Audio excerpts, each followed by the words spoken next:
প্রতিটি মেয়েকে আল্লাহ জিজ্ঞেস করবেন, আমি তোমাদেরকে পর্দার হুকুম দিয়েছিলাম, তোমরা কেন পর্দা করলে না?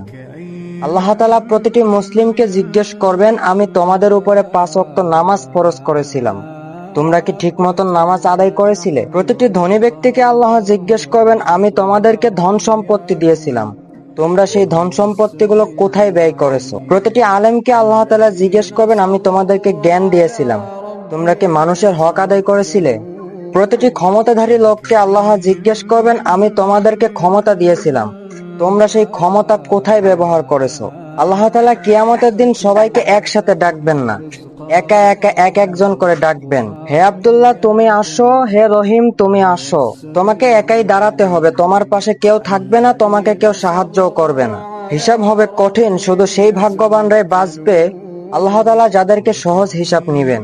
আল্লাহ তাআলা আমাদের সবাইকে সেই কঠিন দিনের হিসাবের জন্য প্রস্তুতি নেওয়ার তৌফিক দান করুক, আমিন। আল্লাহ তাআলা যেন আমাদের সহজ হিসাবের মাধ্যমে জান্নাতের পথ দেখিয়ে দেখ, আমিন।